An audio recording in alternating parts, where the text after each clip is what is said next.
Hello everybody from Plant Reviews, today 29th of October, and I'm unboxing now my second and last box of orchids. I decided to buy for my birthday, for my 40-year-old birthday. And these are orchids I bought from Italy, from a nursery called Celandroni Orchidee. I will put the link on the obviously on below the video. Okay, let me just throw this somewhere. And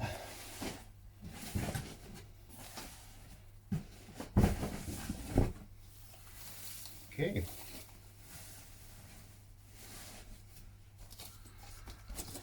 Okay, so let's start. I decided to buy, in particular, one species of Cattleya and one hybrid. One species of Cattleya I decided to buy is actually made up of 3 different varieties or 4 different varieties. Now I don't remember because I think I bought quite a lot, and the other one is a hybrid, a primary hybrid of 2 species that I will show you. So let's start with the first orchid, and okay, well, the orchid looks pretty nice. This is the Cattleya violacea. This Cattleya is very famous for being an orchid that has quite flat flowers in comparison to other Cattleyas. In particular, the lips is not really prominent forward, is almost bent downwards. And it is really, according to some sources and some gardeners, is actually one of the most fragrant Cattleyas you can get. Anyway, I found one video that where the owner of this Cattleya violacea anyway said that she couldn't really detect any smell. Anyway, considering that most of the gardeners said that the fragrance is absolutely amazing, I decided to give it a go. And anyway, this is a Cattleya that has flowers absolutely stunning, and I have to say that these specimens look absolutely gorgeous. The roots are very nice. I will show you in a bit.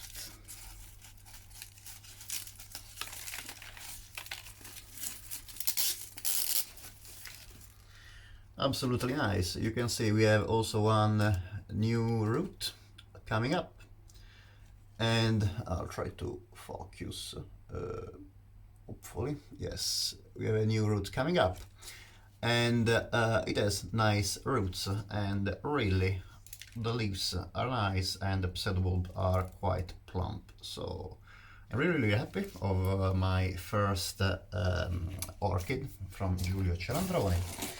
Let's go with the other. So Cattleya violacea is a Cattleya that has several varieties. So the first one that I opened, for coincidence, is actually the typical species. However, I bought also some other forms of Cattleya violacea, and let's see. Yes, this is the semi-alba form, and this is the label from the nursery. There is Giulio Celandroni. I hope that you can see it. Sorry. Yeah, definitely better like this. And this is the semi-alba. The semi-alba, I'm not too sure. Yeah, hopefully you are able to see it. Yeah. The semi-alba form is a form of the Cattleya violacea that the species in general has purple flowers with a lip that is purple with a little bit of yellow and a little bit of white on the lip. However, this semi-alba, as most semi-alba varieties, has white flowers except for the lip that is indeed purple. I like a lot semi-alba varieties. I like a nice contrast of the lip in comparison to the rest of the flower, and again the semi-alba, it is an absolutely gorgeous plant, an incredibly gorgeous variety. Continuing here, I have, let's see, I will not damage anything. Okay, so we have another, I suppose this is another violacea. No, this is the hybrid, sorry. So, well, I'll get the hybrid last. I'll show you the hybrid, the primary hybrid last. I will continue now with the other violacea I ordered, and they're actually quite well attached. Okay.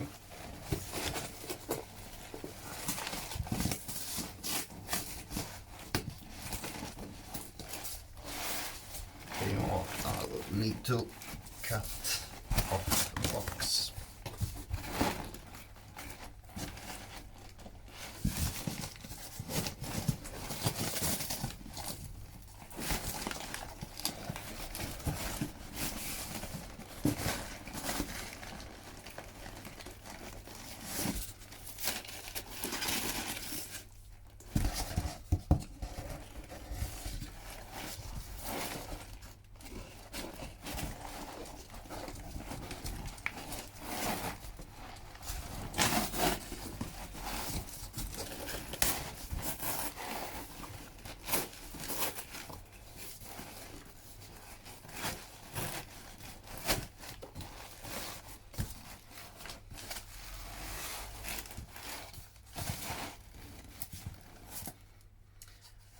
So guys, I'm trying to do as quick as possible, but obviously avoiding and damaging these beautiful specimens I received.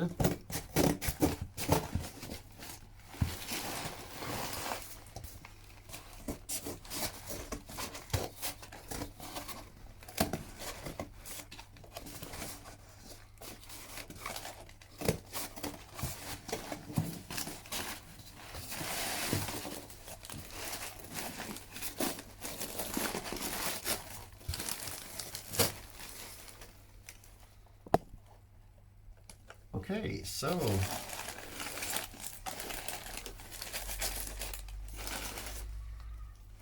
let's go for this one.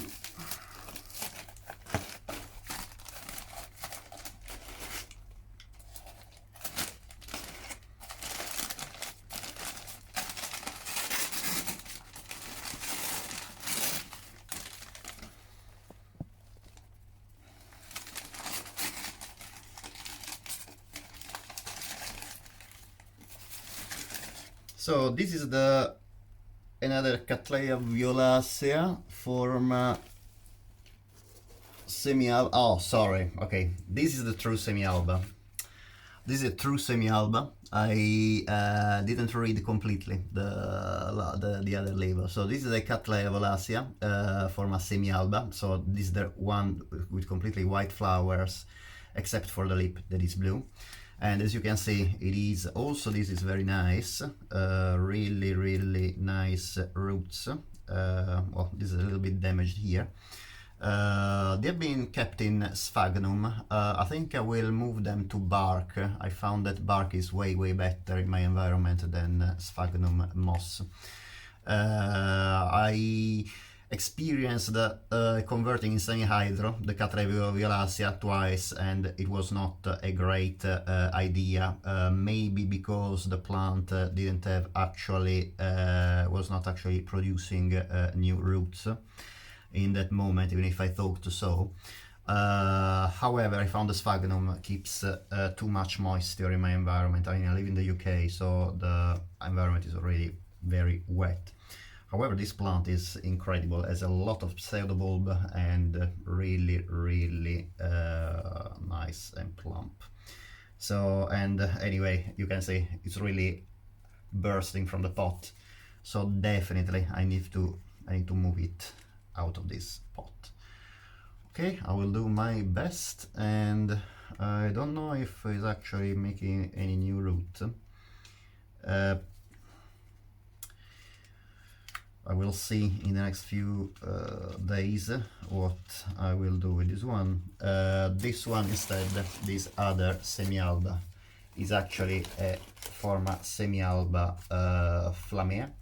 That has flowers that are not just white with a purple lip, but the other petals and sepals of the orchid have a splash of purple that gives a very peculiar appearance to the flower. It's almost like marbled with purple, or basically flaming with purple, as the name flammea.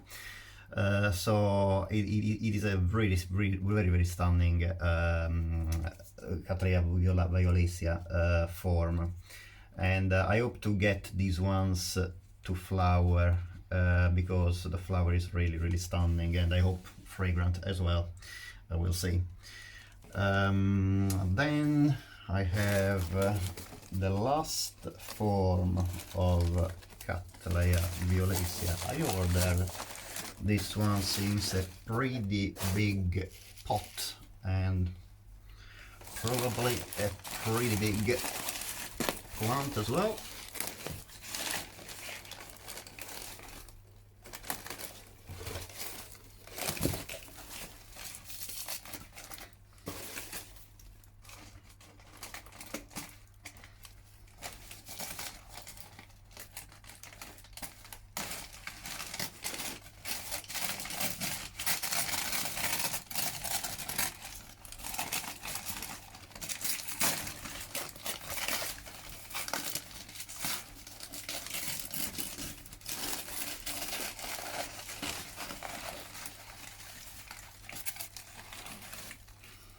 Okay, perfect. This one seems to have developed also a flower sheath here.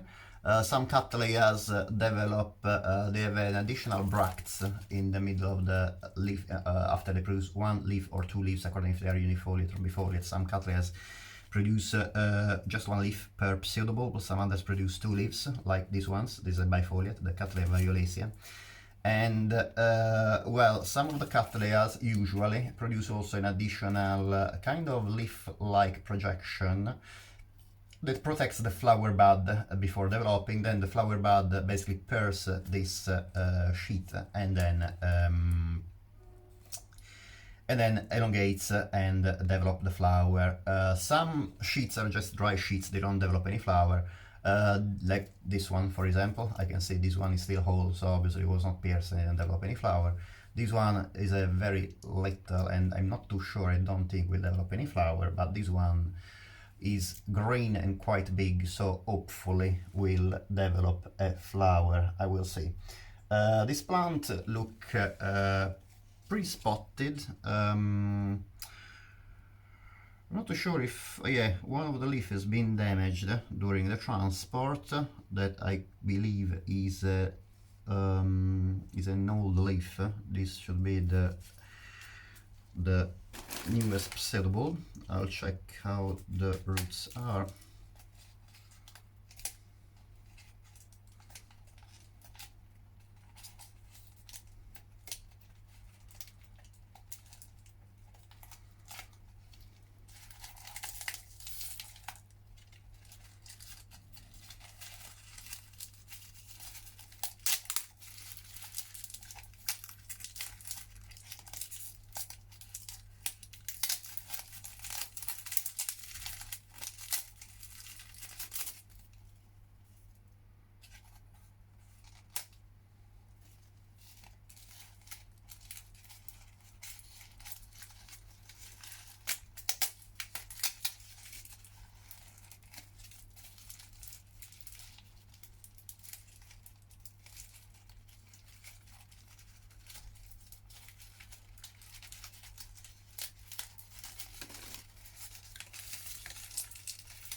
So okay, the roots seem quite nice, the bark looks pretty new, so I'm very pleased of this one, and there's also one new root forming as well.